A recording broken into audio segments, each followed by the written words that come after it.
Ako sila Arnie, ang nag-iisang anak ni Dionisio at Clara. Marami ang nagsasabing napakaswerte ko dahil ipinanganak ako sa piling ng mga magulang ko na handang ibigay ang lahat para sa akin. Pero ang hindi nila alam, ang bawat hininga ko, ang bawat sandali ng buhay ko ay binayaran ng isang presyong walang sinuman ang dapat na kayang bayaran. Ang kaluluwa ng sarili kong mga magulang. Bago pa man dumating ako sa mundo, 7 taon silang naghintay, umasa at humingi. 7 taon na walang bunga ang kanilang pagsasama. Lumuha si inay sa bawat dulo ng simbahan. Humingi ng tulong sa bawat kilalang manggagawa at nag-alay ng lahat ng meron sila sa mga kapistahan. Ngunit walang dumating.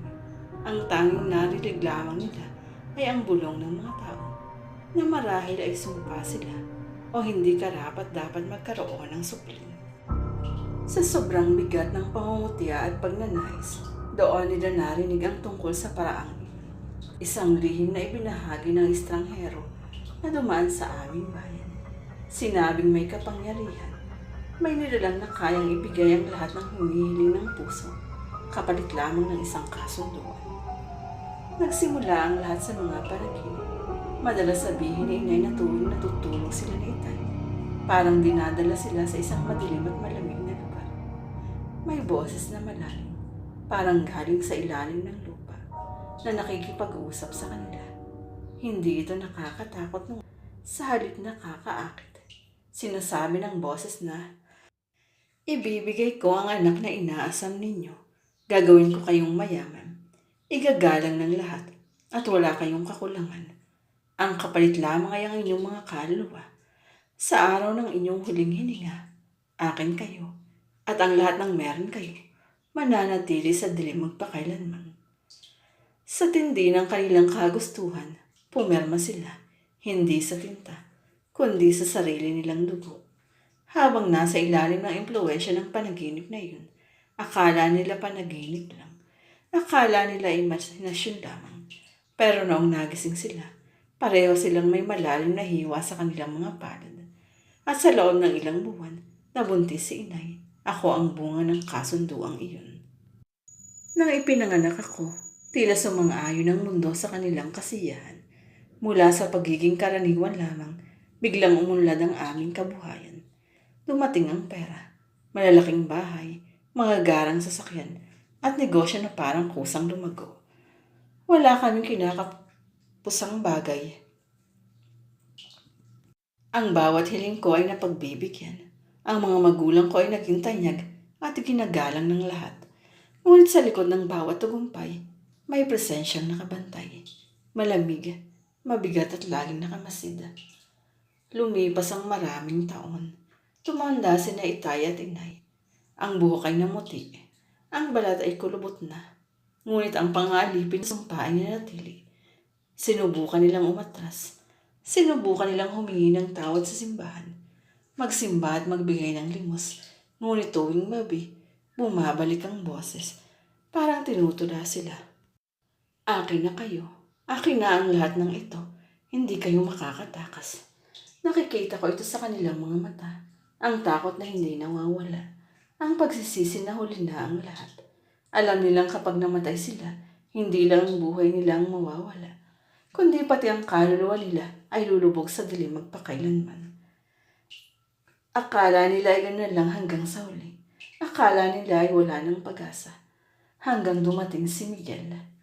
Nakilala ko si Miguel. Yung panahong puno kami ng kayamanan at kapangyarihan. Siya ay simple lamang, mapagkumbaba, at higit sa lahat, siya ay isang mananampalataya. Isang pastor na tapat at tinitibok ng pagmamahal sa Diyos. Marami ang tumutol, lalo na sina itay at inay. Paano mapapangasawa ng anak nila ang isang taong walang yaman at laging nagsasalita tungkol sa liwanag at kaligtasan? Pero nagmatigas ako. Nakita kay Miguel ang kapayapaang hinahanap ko. Ang bagay na kahit kailan ay hindi na ibigay ng aming kayamanan. Naging mahirap ang lahat mula nang magkatipan kami. Para bang nagalit ang puwersang nakatali sa aming pamilya. Unti-unting gumuho ang lahat. Nawala ang aming mga negosyo. Naubos ang pera. Nasunog ang aming mga ari-arian at napunta kami sa hirap at gutom. Ang akala nilang bilaya ay naging parusa. Sumunod ang mga sakit. Ako na dati ay matibay at malakas ay biglang nagkaroon ng karamdaman na hindi matukoy ng sinumang doktor. Ang dalawa kong anak, si Cecil at si Rosaliana, ang mga apo ni na Dionisio at Clara ay nagkasakit din. Tuloy-tuloy ang lagnat, ang paninakit ng katawan at ang mga bangungot na umiiyak silang gising. Sa bawat paggising nila, sinasabi nilang may nakikita silang maitim na anino na nakatayo sa gilid ng kanilang higaan. Bumubulong ng mga salitang nakakatakot. Nakita ko ang pagbagsak ng aking mga magulang.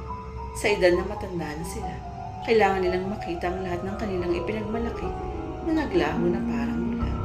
Si Itay ay naging tahimik at laging nakatulala, habang si Inay ay laging umiiyak at humihingi ng tawag sa amin, lalo na sa akin. Anak, patawarin mo ako.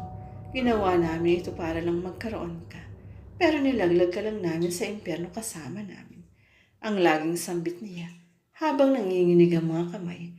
Ang takot sa kanilang mga mata ay hindi na maitago. Alam niyang papalapit na ang huling sandali at dadalhin kami lahat ng kasama nila sa pagkalugmok. Ngunit hindi sila sinukuan ni Miguel. Sa gitna ng aming pagdurusa at kawalan, hindi umalis ang asawa ko. Sa halip na iwan kami dahil sa sumpang nakapulupot sa aming pamilya, lalo pa siyang lumapit. Kinausap niya ang aking magulang ng buong pag-unawa. Walang halong paghusga. Doon nila unang ikinuwento ang lahat. Ang kasunduan, ang mga panaginip, ang dugo at ang pangakong ibinigay ng demonyo. Umiiyak silang dalawa habang isinasalaysay ang bigat na ilang dekada nilang daladala. Wala na kaming pag-asa, Miguel. Nakasanla na ang lahat. Ang aming mga kaluluwa, ang buhay ni Laarne, ang mga apo namin. Lahat ay pag-aari na ng dilim. Sabi ni Itay habang nakayuko at humahagulhol. Hinawakan ni Miguel ang kanilang mga kamay. Ang mga kamay na minsang pumanas sa kasunduan ng kadiliman at buong tapang na sumagot. Walang kasunduan na mas makapangyarihan kaysa sa dugo ng pagtubos, ang dugo ni Kristo. Ang ibinigay niyo ay inyong sarili, pero ang ibinigay ng Diyos ay ang kanyang anak para sa inyo. Ang kasunduan sa dilim ay may hangganan, pero ang pag-ibig ng Diyos ay walang katapusan. Mula noon nagsimula ang matinding labanan, hindi gamit ang espada o baril, kundi gamit ang panalangin at pananampalataya. Gabi-gabi sa gitna ng bahay na walang naipong gamit, nanalangin kami. Sa bawat gabi na naririnig namin ang malalim na boses at nakakaramdam ng lamig na tumatago sa buto, naroon si Miguel. Nakatayo siya sa pagitan namin at ng dilim, nananalangin ng malakas, binibigkas sa mga salita ng Diyos na parang mga espadang tumutusok sa kadiliman. Nakita ko kung paano nanginginig ang buong katawan ni Itay at Inay habang tinatalikuran nila ang lahat ng kanilang pinaniwalaan noon. Inamin nila ang kanilang kasalanan, tinanggihan ng kasunduan, at higit sa lahat ay tinanggap si Jesus bilang kanilang Kristo at tagapagligtas. Ang bawat pag-amin ay parang pagbunot ng tinik na nakabuo ng mahabang panahon. Ang bawat panalangin ay mabigat, puno ng luha at pagsisisi. May mga gabi na tila ba gusto kaming hilahin pabalik sa dilim. Mas tumitindi ang sakit ko, mas lumalala ang lagnat ng mga anak ko, at mas lumalakas ang mga bulong ng nananakot. Pero naroon si Miguel, hindi sumusuko, hindi natatakot.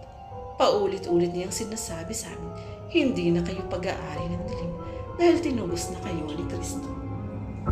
Unti-unti may nagbago. Ang lamig sa paligid ay unti-unting nawala. Ang mga bangungot ng mga anak ko ay napalitan ng kapayapaan.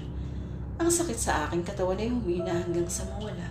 At sina Itay at Inay, nakita ko ang kapayapaan sa kanilang mukha.